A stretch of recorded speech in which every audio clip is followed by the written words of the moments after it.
세계적인 투자가 짐 로저스가 이상석 서울경제TV 대표이사와 특별 대담을 가졌습니다. 로저스는 북한의 개방에 대해 여전히 낙관적인 전망을 보여줬습니다. 서울경제TV는 오늘 뉴스플러스에 이어 로저스와 이상석 대표의 대담을 방영할 예정입니다. 경제사회노동위원회가 첫 사회적 합의로 도출한 탄력근로제 단위기간 확대가 청년 대표와 여성 등의 불참으로 의결되지 못한 채 표류하고 있습니다. LG U+의 5G 망을 활용한 자율주행차가 사람의 개입 없이 도심도로 8km를 달렸습니다. 도로 통제 없이 일반 차들 틈에 섞여 자율주행을 한 것은 이번이 처음입니다. 정부가 집값 잡기에 나서고 있지만 아직 갈 길이 멀어 보입니다.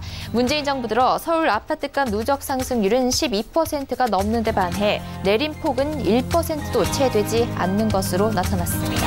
서울경제TV 잠시 후 뵙겠습니다.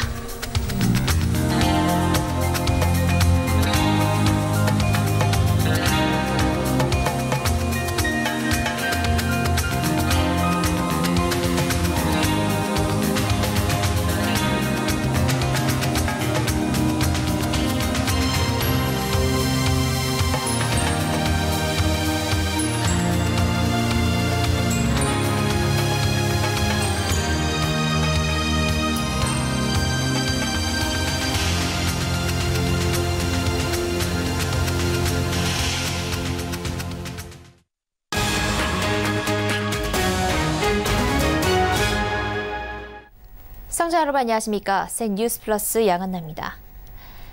지난달 19일 경제사회노동위원회는 탄력근로제 단위기간 확대에 합의했습니다. 주 52시간제 등 노사가 첨예하게 대립하는 현안에 대해 상당한 진통 끝에 나온 합의였기 때문에 사회적으로 큰 주목을 받았습니다. 그런데 청년과 비정규직 등 계층별 대표 3인과 민주노총이 본위원회의 불참을 거듭하며 경사노위 출범 이후 나온 첫 사회적 합의는 의결되지 못하고 표류하고 있습니다. 문성현 위원장은 그냥 넘어갈 수 없는 일이라며 기자회견을 열었는데 그동안의 차분한 모습과는 사뭇 달랐습니다. 고현정 기자입니다. 오늘 오전 경제사회노동위원회의 3차 본위원회가 무산됐습니다. 탄력근로제 기간 확대 안건을 최종 의결하기 위한 자리였지만 지난 7일 2차 본위원회에 이어 청년, 여성, 비정규직 대표위원들이 또다시 불참했기 때문입니다. 이에 문성현 경사노위 위원장은 기자브리핑을 열고 강한 유감을 표했습니다.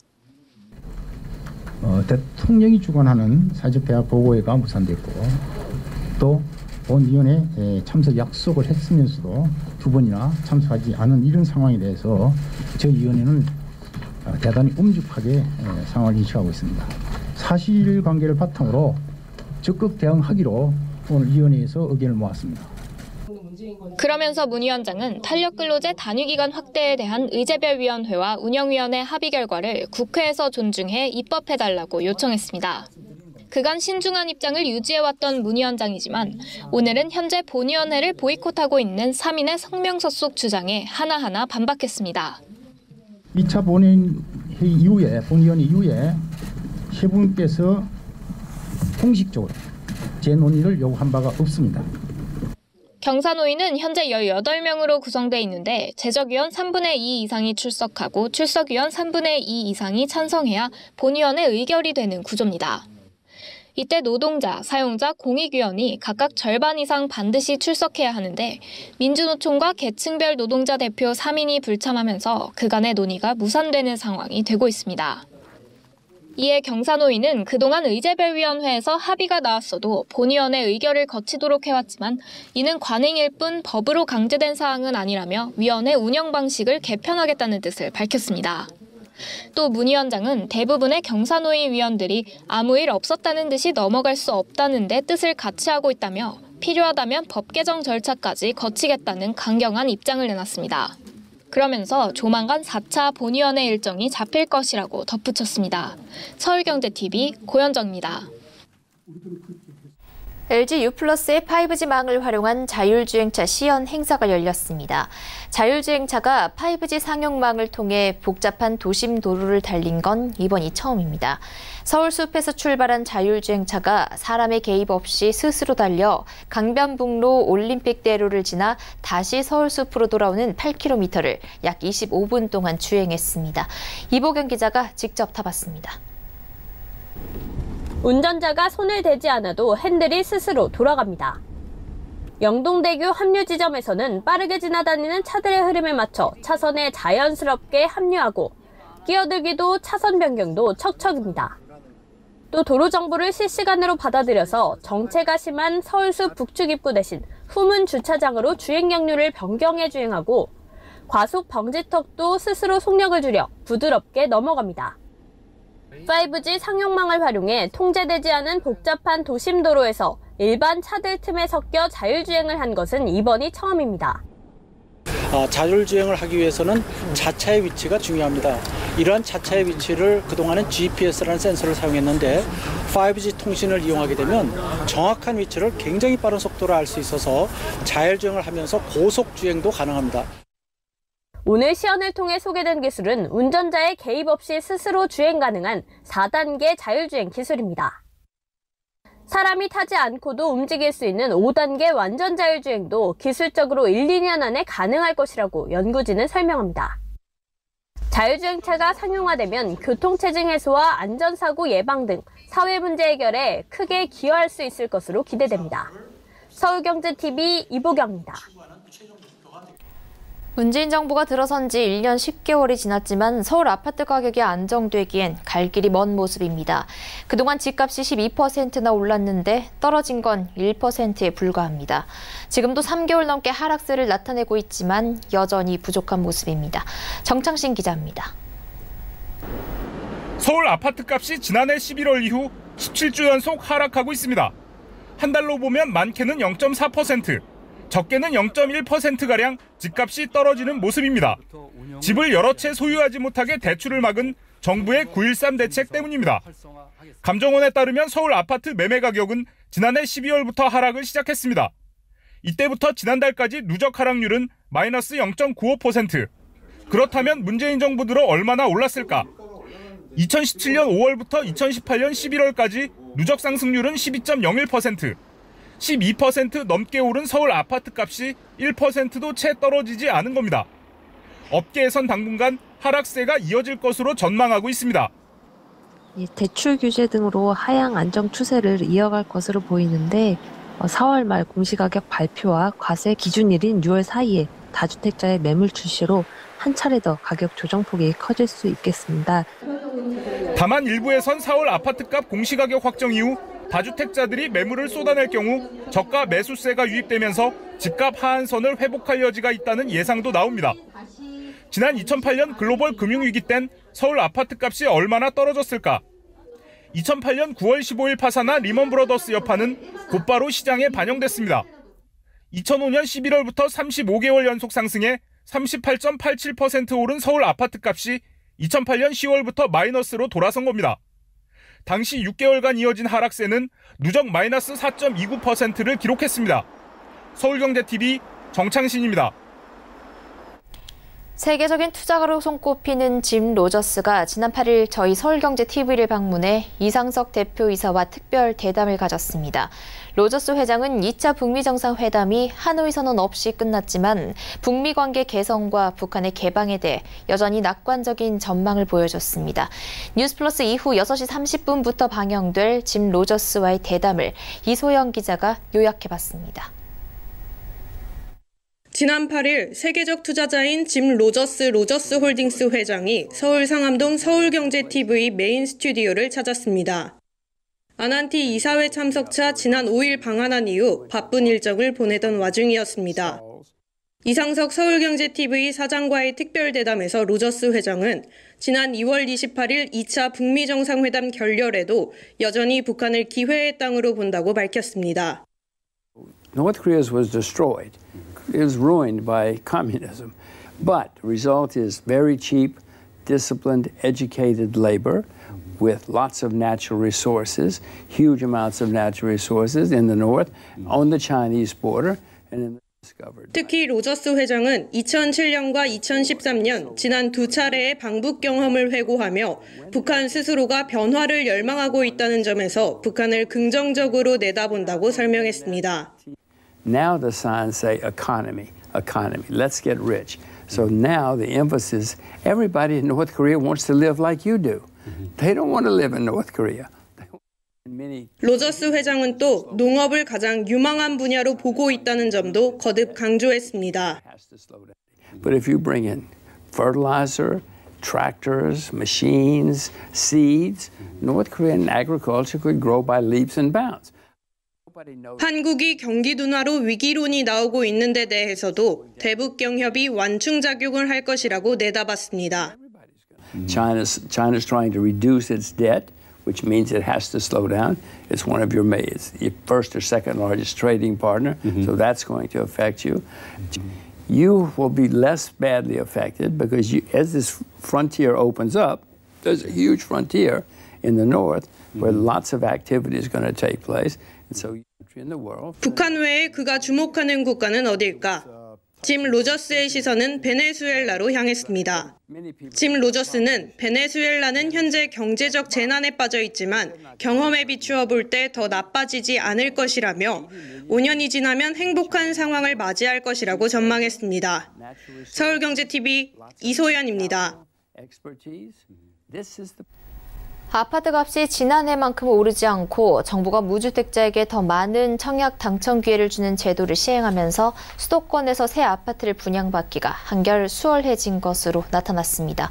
반면 지방은 대구와 광주 등을 중심으로 청약 경쟁이 치열한 모습을 보였습니다. 유민호 기자입니다. 지난달 말 서울 서대문구에서 분양한 홍제역 해링턴 플레이스 아파트 단지. 1순위 청약을 마감한 결과 청약가점 30점대 당첨자가 나왔습니다. 인기 높은 전용 면적 84제곱미터 C타입에서 36점으로 당첨된 건데 50점대를 넘어야 했던 연말 연초와 사뭇 다른 분위기입니다. 금융결제원 아파트2에 따르면 올해 수도권 아파트 1순위 청약 경쟁률은 2.8대 1. 지난해 4분기 13.7대 1을 기록해 치열한 경쟁을 벌여야 했던 것과 비교하면 한결 수월해진 겁니다. 무주택자의 청약 당첨 기회를 넓히는 정부의 주택시장 정책 때문으로 분석됩니다.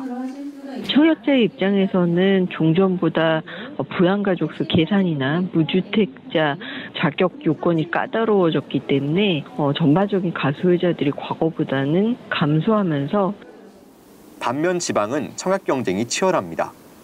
지난달까지 1순위 청약 경쟁률은 23대 1을 넘었습니다. 특히 대구는 올해 분양이 나선 아파트 8곳 중 7곳이 두 자릿수 이상 청약 경쟁률로 1순위 마감했습니다. 기존 아파트값이 상승 곡선을 그리는 데다 수도권보다 규제가 덜한 대구와 광주 등에서 청약 시장이 활발히 움직였다는 분석입니다.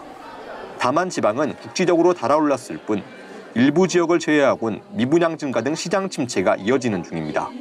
서울경제TV 유민호입니다.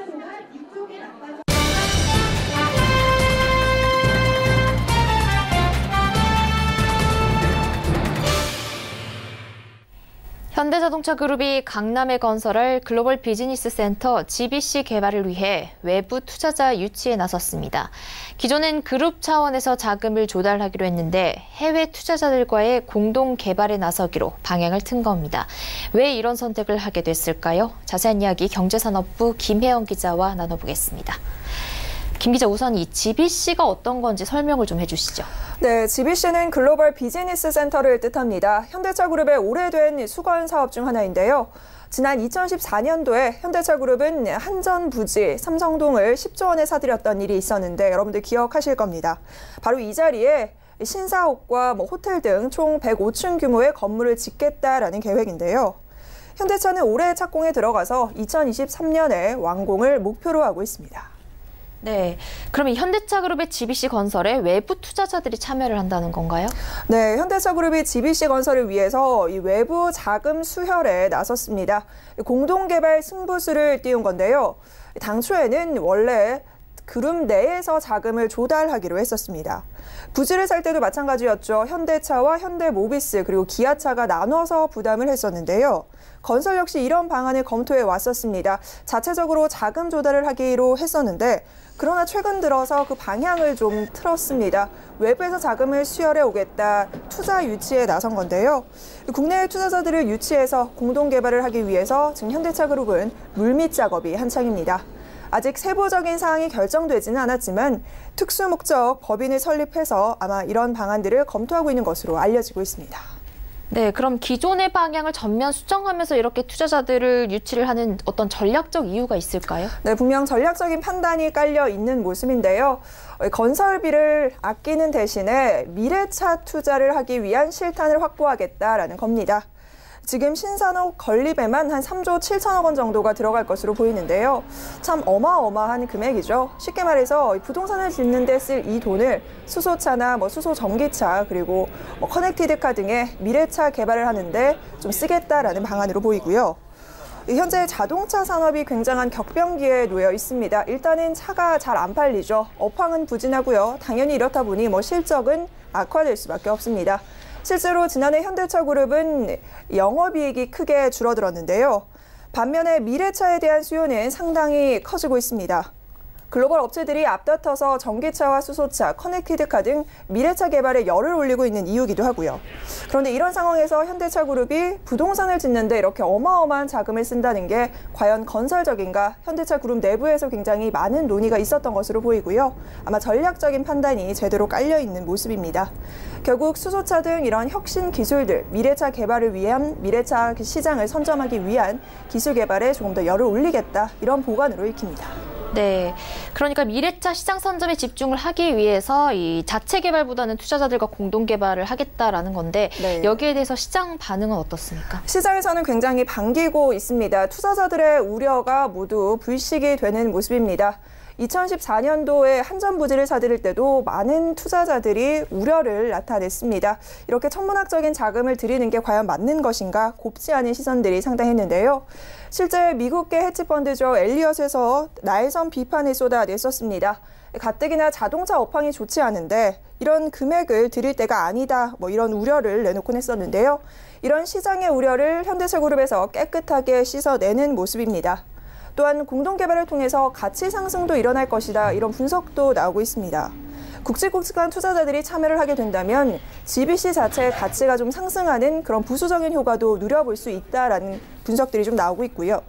또한 GBC가 서울의 랜드마크로 자리 잡게 된다면 현대차에게는 굉장한 호재로 작용할 것으로 보입니다. 문화적 가치와 브랜드 이미지 제고를 얼마나 전략적으로 잘 연계하느냐 이 부분이 관건이 될 수 있기는 하지만 현대차 그룹의 이런 브랜드 가치가 올라가고 홍보와 마케팅에도 상당한 도움이 될 것으로 보입니다. 네, 현대차의 GBC 개발 전략 수정에 대해서 김혜영 기자와 이야기 나눠봤습니다. 감사합니다.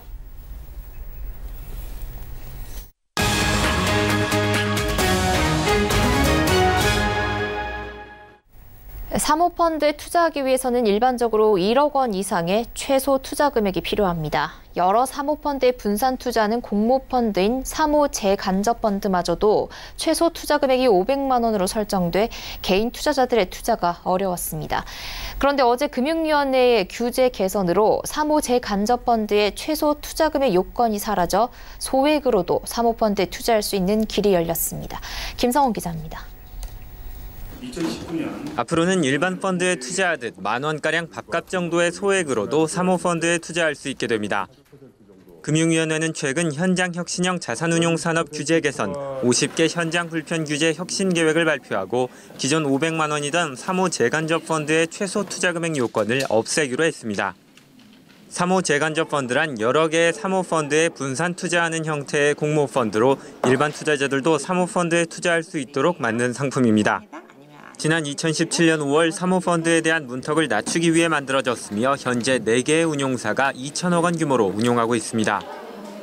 박정훈 금융위원회 자본시장 정책관은 일반 투자자가 공모펀드를 통해 간접적으로 사모펀드에 접근할 수 있는 길을 확대해 주려는 것이라고 설명했습니다. 금융위원회의 이번 개선안에는 이 밖에도 자산운용업에 존재하는 비효율적인 규제를 완화하고 투자를 활성화하는 방안들이 담겼습니다. 기존에는 공모 재간접 펀드의 안정적 운용을 위해 한 펀드당 투자 비중을 20%로 제한했지만 앞으로는 50%까지 담을 수 있게 됩니다. 또 같은 운용사 상품을 50% 이상 담을 수 없었던 규제도 100%로 완화했습니다. 지금까지는 투자 이름 계약만 비대면 계약이 가능했지만 앞으로는 신탁 계약도 영업점 방문 없이 화상 통화로 계약이 가능해집니다. 투자자의 포트폴리오 다양화와 수익률 확대를 위해 투자자문, 이름재산에 종합금융투자사업자나 초대형 IB의 발행어음도 포함할 수 있도록 했습니다. 서울경제TV 김성훈입니다. 네, 앞선 보도에서 다룬 것처럼 금융위의 규제 개선으로 소액으로도 사모펀드에 투자할 수 있는 길이 열렸습니다. 그동안 부유한 자산가들의 그들만의 리그로만 여겨졌던 사모펀드 시장의 문턱이 일반 투자자가 넘을 수 있을 정도로 대폭 낮아진 겁니다. 증권팀 김성훈 기자와 자세한 이야기 나눠보겠습니다. 김 기자, 이 소액 사모 투자 시대가 열렸다고 볼 수 있겠는데요. 구체적으로 어떤 점들이 가능해진 겁니까? 네, 지금까지 사모펀드라고 하면 고액 자산가들의 전유물, 말씀하신 대로 그들만의 리그라는 인식이 강했습니다. 실제로 최저가입 금액이 1억 원 이상인 데다가 지난해까지만 해도 투자 권유도 49인에게까지밖에 할 수 없는 등 높은 장벽으로 둘러싸여 있었습니다. 그 이유는 이 일반 투자 상품에 비해서 상대적으로 투자 위험이 높기 때문에 전문 투자자의 영역이라고 당국이 판단했기 때문인데요. 따라서 자연스럽게 이러한 사모펀드에 나눠서 투자하는 사모 재간접 펀드의 최소 투자 요건도 500만 원으로 높게 책정됐던 겁니다. 하지만 이번 조치로서 이 투자 최소 요건이 없어지면서 1만 원 정도만 있으면 직장인, 학생, 주부 할 것 없이 누구나 사모 투자에 참여할 수 있는 길이 열린 겁니다. 네, 그동안 사모펀드 시장이 굉장히 폐쇄적이었던 걸 떠올려 보면 굉장히 큰 변화가 일어났다고 볼 수 있겠는데요. 금융위원회가 이렇게 혁신적인 조치를 내놓은 이유가 뭡니까? 네, 가장 큰 이유는 펀드 시장 활성화를 위해서입니다. 지금 급성장하고 있는 사모 헤지펀드 시장은 더욱 키우고 공모펀드 시장은 상대적으로 부진했던 점을 보완해서 생기를 불어넣기 위한 것인데요. 한국형 헤지펀드의 경우 정부가 2015년 10월에 최저 가입 금액을 5억 원에서 1억 원으로 낮추면서 급성장하기 시작했습니다. 그리고 2015년 말 한국형 헤지펀드의 전체 순자산은 3조 4,035억 원에 불과했지만 해마다 2배씩 늘어서 지난해 말 기준으로는 330조 6,444억 원으로 공모펀드에 비해서 100조 원 이상 커졌습니다. 3년 전만 해도 국내 주식형 공모형 펀드의 최대 순 자산에 비해서 10분의 1에 불과했던 사모펀드의 기억을 떠올려 보면 놀랄만한 성장세인데요. 사모재간접 펀드의 경우 이름에는 사모펀드가 들어가지만 결국 불특정 다수로부터 자금을 모으는 공모펀드 성격입니다. 따라서 사모재간접 펀드의 최소 투자 금액을 없앤다는 것은 사모펀드로의 투자 금액 유입을 늘리고 공모펀드의 규모는 키울 수 있는 일석이조의 조치인 셈입니다. 이 사모재간접 펀드는 기존의 사모펀드와 달리 안정성에 무게를 두고 여러 사모펀드에 나눠서 투자를 하기 때문에 이 500만 원의 투자 최소 요건을 두는 것이 오히려 투자자들의 투자를 막고 저해한다는 의견이 많았다는 점도 이번 조치의 배경으로 분석이 되고 있습니다. 네, 그렇다면 투자자와 운용사 모두에게 이익이 되는 조치인 것 같은데요. 그럼 현재 투자를 할 수 있는 사모재간접 펀드에는 어떤 상품들이 있습니까? 네, 사모재간접 펀드는 7개에서 10개의 사모펀드에 나눠서 투자하고 각 사모펀드마다 다양한 투자 전략을 쓸 수 있다는 장점이 있는데요. 현재 총 4곳의 운용사가 12개의 사모펀드를 약 2천억 원 규모로 운용하고 있습니다. 미래에셋자산운용이 운용하는 스마트 헤지 펀드 셀렉션 혼합자산 투자 신탁은 지난 1년간 1,254억 원을 끌어모았습니다. 삼성자산운용의 삼성솔루션 코리아 플러스 알파 혼합자산 투자 신탁도 같은 기간 80억 원 가까이 자금이 유입됐고 지금은 KB자산운용과 신한 BNP 파리바 자산운용도 사모재간접 펀드를 운용하고 있습니다. 네, 언급해 주신 이 펀드들 수익률은 어떻습니까? 네, 수익률이 나쁜 편은 아닙니다. 지난 1년 기준 평균 수익률을 보면 1% 중반 정도로 같은 기간 코스피 수익률이 마이너스 12.62%임을 고려할 때 상당히 선방한 수준임을 알 수 있는데요. 미래에셋자산운용의 사모재간접 펀드가 수익률 2.21%로 사모제간접 펀드 중에서는 가장 높은 수익률을 기록했습니다. 다만 사모펀드의 경우 일반적으로 3에서 4년간 투자를 한 후에 수익을 내는 방식으로 투자가 이루어지기 때문에 이 사모제간접 펀드도 정확한 투자 수익률을 알기 위해서는 내후년쯤이 돼야 한다는 것이 전문가들의 분석입니다. 네, 사모제간접펀드의 최소 투자 금액 폐지로 열리게 된 소액 사모투자 시대에 대해서 김성훈 기자와 이야기 나눠봤습니다. 고맙습니다. 고맙습니다.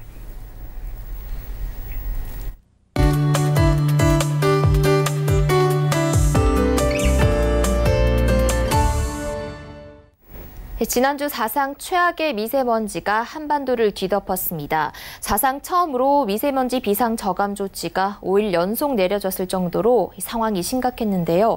고농도의 미세먼지로 이빈 후과 등 병원은 인산인해였지만 사실상 국내 경제 피해가 아주 컸다고 합니다.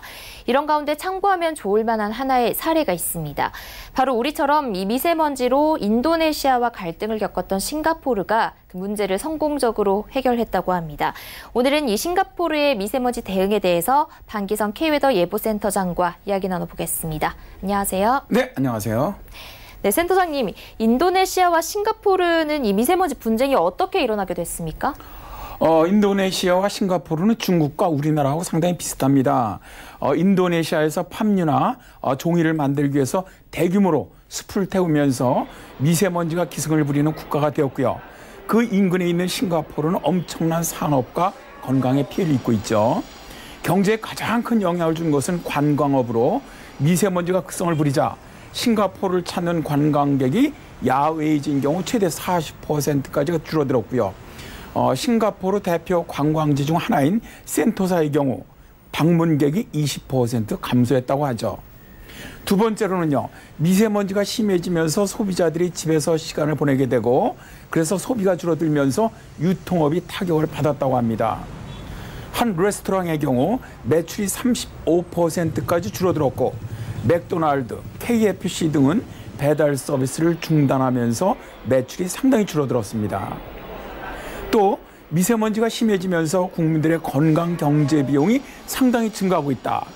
이게 이제 싱가포르 보건부가 주장하고 있을 정도입니다. 네, 그러니까 싱가포르 역시 우리나라가 중국에서 불어오는 황사나 미세먼지 때문에 고통을 받는 것처럼 인도네시아 때문에 많이 힘들었을 것 같은데요. 싱가포르는 이 문제를 어떻게 대응을 했을까요? 일단 싱가포르는 초국경 헤이즈 오염법을 만들었습니다. 2014년 12월부터 발효가 되었는데 싱가포르 소재 기업이 미세먼지를 야기를 시켜서 싱가포르 공기 오염에 악영향을 끼칠 경우에 해당 행위가 싱가포르 외 국가에서 이루어졌다고 해도 그에 대해서 책임을 묻는 법입니다. 관련 기업의 경제적인 책임을 묻겠다는 것인데요. 여기에다가 싱가포르 은행연합과 싱가포르 증권거래소는 상장 법인들에게 미세먼지 저감 등을 포함한 지속가능성 보고서를 요구하는 시스템을 도입을 했습니다. 그러니까 미세먼지 대응에 대한 경제적인 접근입니다.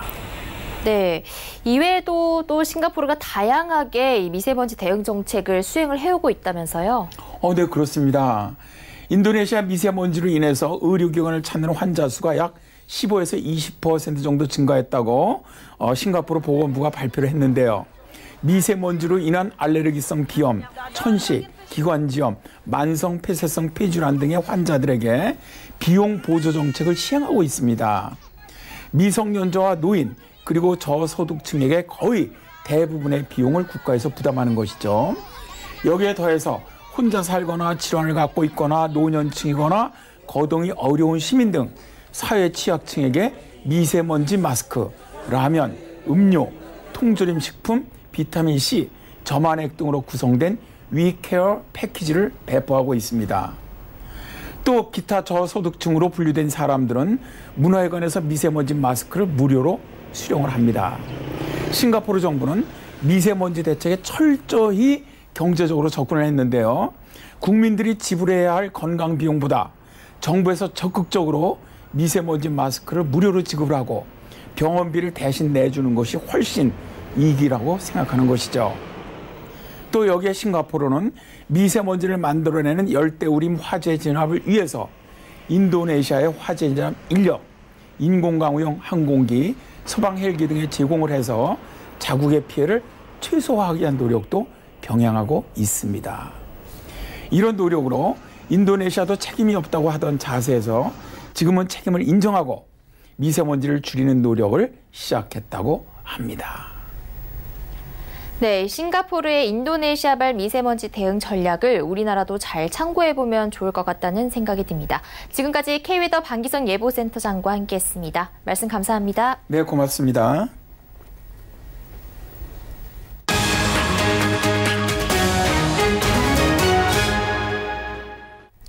센 뉴스 플러스는 여기까지입니다. 잠시 후 6시 30분부터 특별 대담 짐 로저스에게 듣는다가 방송되어 오니 시청자 여러분들의 많은 시청 바랍니다. 센 뉴스 플러스는 내일 오후 6시에 다시 돌아오겠습니다. 시청해주신 여러분 고맙습니다.